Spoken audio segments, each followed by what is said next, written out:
Salud Integrativa, Asociación para la Defensa y la Divulgación de la Medicina Integrativa. Únete a nosotros, asóciate y toma el control de tu salud. Pues hoy en nuestro espacio dedicado a la salud integrativa vamos a hablar de un pequeño órgano de apenas 30 gramos, una glándula que es fundamental para el organismo. Las hormonas que segrega participan en casi todas las funciones básicas de nuestro cuerpo. Ved, por tanto, la importancia de la tiroides. Sabremos qué es, qué hace y qué pasa cuando algo falla en la tiroides. Y lo hacemos de la mano de la doctora Daniela Gil. ¿Qué tal? ¿Cómo estás, doctora? Bienvenida. Un placer. Buenos días, encantada de nuevo estar aquí y agradecida a TV Levante. Pues vamos a hablar en efecto de esta glándula de la tiroides. Definimos conceptos. ¿Qué es? ¿Puedes ampliarnos un poco más qué es la tiroides? He escogido esta glándula porque hay un desconocimiento bastante grande sobre ella. Porque me ha ocurrido a menudo pacientes que me dicen, tengo tiroides. Yo, claro, tiroides tenemos todos. Entonces no tienen conciencia de si ha sido por baja función o por exceso de función. Ni siquiera saben los familiares directos de qué padecen exactamente. Y es muy importante hacer un screening de toda la familia porque a menudo hay cuadros clínicos distintos en la misma familia de tiroides. Y bueno, por la importancia que tiene, porque como tú bien has dicho antes, influye en todo el organismo, en todas las funciones. Fijaros qué importancia tiene. Me ha llamado la atención que la doctora plantea hacer un estudio de toda la familia, porque hay tipos distintos de tiroides, porque tiene un componente, digamos, o puede tener hereditario, genético, familiar. Sí, puede haber un hipotiroideo, un hipertiroideo, incluso un cáncer. En fin, sí es importante hacer un pequeño screening. Hablemos de las funciones. Sí, de las funciones. Como decimos, son muchas. Hagamos un resumen de la cantidad de cosas que hace a diario en nuestro cuerpo la glándula tiroides. Bueno, esta glándula es bastante accesible a la palpación, la tenemos aquí en el cuello y es normal encontrar un lóbulo derecho un poco más grande que el otro. Son dos lóbulos en forma de mariposa unidos por un istmo. Es importante también el palparla y verla, hacer ecografías, en fin, averiguar cuando hay un cuadro clínico que sugiere esa exploración. Entonces, bueno, cuando hablamos de metabolismo, o sea, es la glándula del metabolismo. El metabolismo es algo como que, según lo define la OMS, es el conjunto de procesos físicos y químicos a nivel celular que, sacando provecho de los nutrientes que nos llegan, nos van a proporcionar energía. Entonces va a ser importante para movernos, para la circulación, para la respiración, incluso para las demás hormonas, porque claro, si actúa en todas las células, pues está presente en muchísimos procesos fisiológicos. Es la glándula de la vida, es la glándula de nuestra fisiología, desde luego. Y segrega hormonas. Segrega hormonas, la T4 y la T3. ¿Qué hormonas serían fundamentalmente? La T4 se llama así porque tiene 4 iodos en su molécula y la T3 tiene 3. Realmente la T3 es muchísimo más activa que la T4 y actúa a nivel periférico. Y es un poco la olvidada a mi juicio, porque se suele pedir solamente la TSH. La TSH, la analítica, ¿no? En la analítica, Ajá, sí. vale. Y la TSH al fin y al cabo es la hormona hipofisaria, la tenemos aquí en el cerebro, y es la que estimula o bloquea la glándula tiroidea según se porta. Si la ve perezosa, pues la va a estimular, ¿no? Y viceversa. Entonces, a mi juicio, se debe de pedir la T3 también, la T3 libre y la T3 reverse, que es una T3 inactiva. Y en algunos pacientes lo encontramos también, ¿no? Habría que pedir, digamos, una analítica completa de ambas hormonas para ver cómo es el funcionamiento. Exacto. En el caso de que se detecte una sospecha de mal funcionamiento de la glándula tiroidea. Bueno, pues, ¿y qué papel hacen estas hormonas? Hablábamos que es muy grande, pero podemos a lo mejor concretar en algunos aspectos. El principal es la termogénesis, es decir, mantiene la temperatura corporal, pero también es importante para multitud, para crecimiento, para el desarrollo del sistema nervioso, para el corazón, para el sistema cardiovascular. Claro, si hablamos de todas las células, podríamos estar horas hablando de las funciones que tiene, ¿no? Entonces, la termogénesis es muy importante porque además lo que va a desarrollar en la gente que tiene una hipofunción es una alta sensibilidad al frío. como que no toleran el frío, ¿vale? Es uno de los signos muy importantes. Luego, el depósito de grasa que deja de movilizarse si no funciona bien también. Entonces son personas, los hipotiroideos, que están constantemente intentando mantener el peso. Y bueno, y a nivel cardiovascular, evidentemente, pues el corazón tiene que pulsar para llevar oxígeno a todos los tejidos, y allí ella también tiene un papel. Va a aumentar la contractibilidad del corazón, va a aumentar la frecuencia cuando funciona bien, ¿no? Caray. Los músculos, el desarrollo neurológico también, nos explicaba la doctora, a nivel de nuestro sistema nervioso, el funcionamiento de la musculatura también, la termogénesis. Sí. A nivel cardiovascular, bueno, realmente es impresionante. Hablemos de los cuadros clínicos, ¿eh? Hablaba, doctora, de hipotiroidismo, y hay también hipertiroidismo. ¿Cómo se caracterizarían, digamos, ambos cuadros? Digamos que la cúspide del problema estaría en el desarrollo prenatal. Cuando al embrión le faltan, de hecho la tiroides embriológicamente se desarrolla prácticamente al mismo tiempo que el cerebro.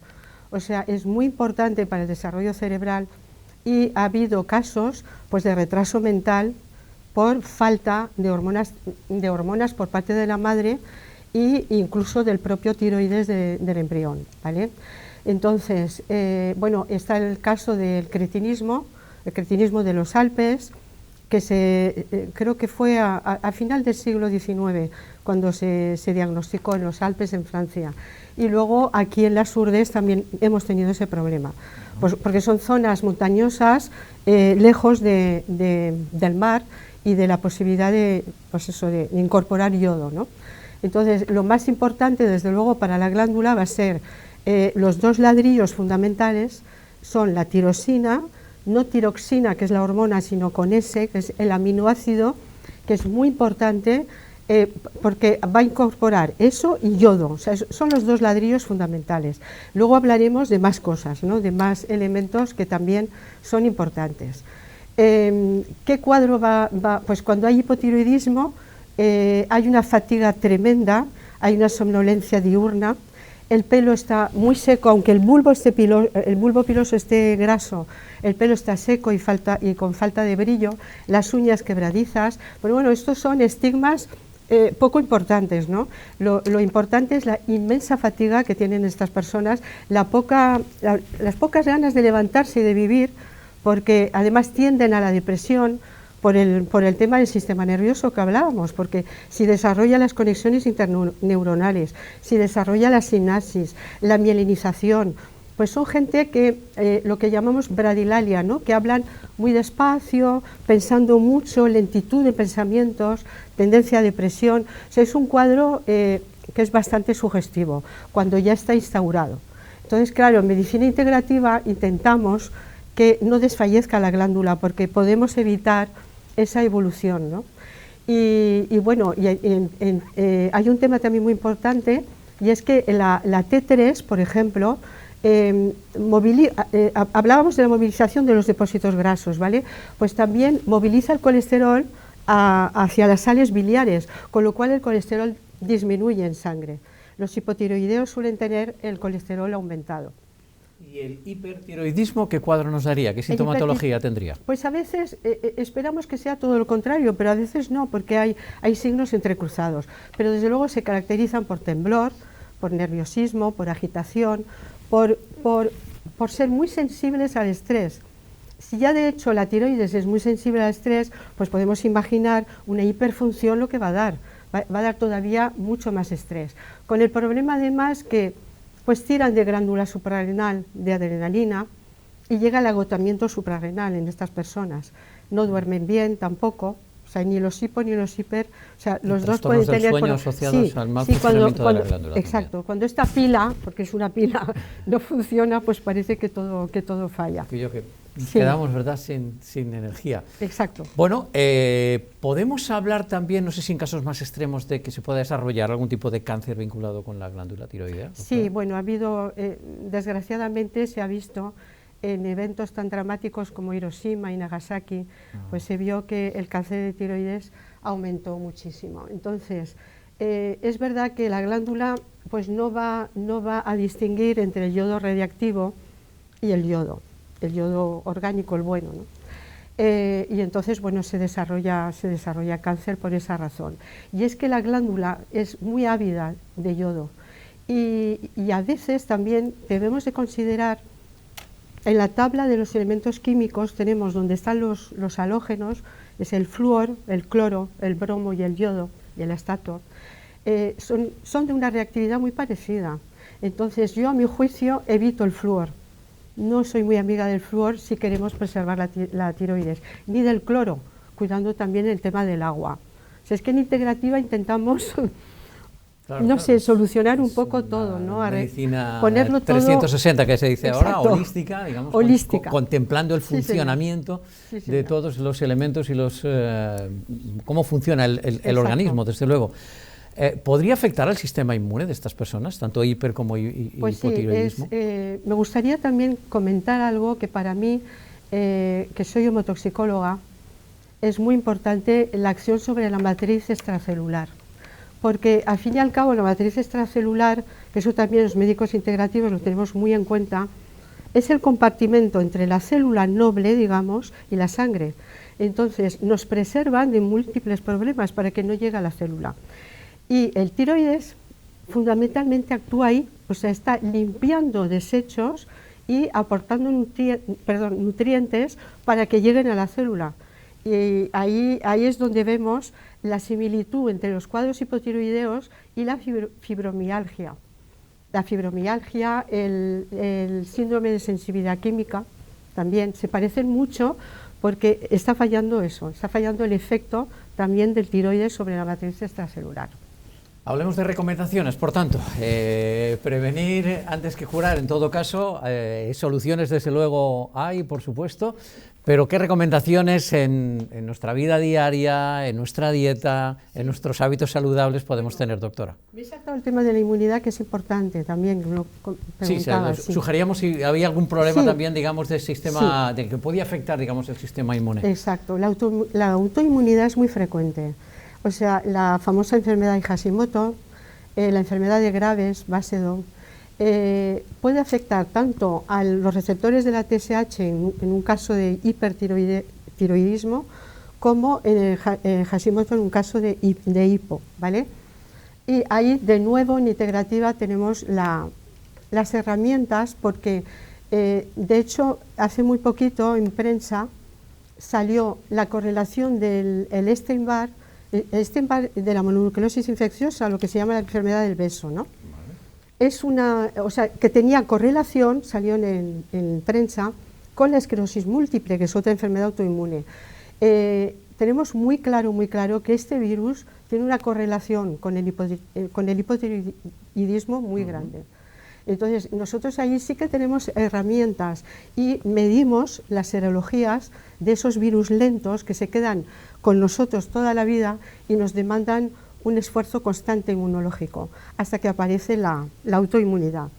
Enfermedades, además, una enorme complejidad y en el caso además de la ELA, como sabéis, de final anticipado fatal y con un sufrimiento enorme. Por tanto, vayamos a las recomendaciones. ¿Qué debemos hacer para cuidarnos? Bueno, pues las recomendaciones creo que ha quedado claro, ¿no?, con todo lo que he dicho. Informarse un poco y hacer análisis de metales pesados. Por la similitud que tiene con la fibromialgia, es verdad que los metales pesados, sobre todo el mercurio, el cadmio y el plomo, tienen una acción directa sobre la glándula. Y es que, por ejemplo, el cadmio, que es el caso de fumadores, por ejemplo, entonces ahí está la recomendación, ocupa el sitio del zinc. Y el zinc es un elemento que recomendamos muchísimo para la glándula tiroidea. El selenio, el zinc, el molibdeno, el magnesio, el manganeso, la vitamina A fundamental. De hecho, los hipotiroideos tienen las manos anaranjadas porque no pasa la provitamina, o sea, el beta-caroteno, que es lo que tiene en las manos, no pasa vitamina A. La vitamina E también. En fin, la recomendación siempre es lo mismo, Chimo, es los hábitos de vida, la nutrición, cuidar mucho el tema nutricional y por lo menos ser conscientes de que hay metales pesados que se pueden analizar, que se puede ver dónde está el problema y se puede intentar una quelación de esos metales pesados. No una quelación intravenosa, sino una quelación suave, que hay elementos en la naturaleza que nos ayudan a desintoxicarnos. Y eso es muy importante también para la glándula. La ayudamos. Y además con la nutrición pues ayudamos a que esa ganancia de peso constante, pues con la nutrición podemos ayudarla. Y en el caso de los hipertiroideos también, en el tema holístico, pues mirar la microbiota, mirar los demás órganos, intentar darle soporte para descargar un poco esta glándula. Eso sería pues la es pequeñita, tiene esa forma de mariposa, como nos explicaba la doctora, pero ya veis en qué cantidad de procesos del organismo interviene y cómo conviene tenerla en perfecto estado. La glándula tiroidea, hoy hemos hablado de ella en Salud Integrativa, lo hemos hecho en compañía de la doctora Daniela Gil, además nos lo ha explicado estupendamente bien. Gracias por acompañarnos, Daniela. Un placer, doctora, muchas gracias. Gracias a vosotros. Llega el momento de la previsión del tiempo, a ver cómo tenemos el pronóstico y luego los deportes, como cada día. Os espero mañana. Muy buena tarde.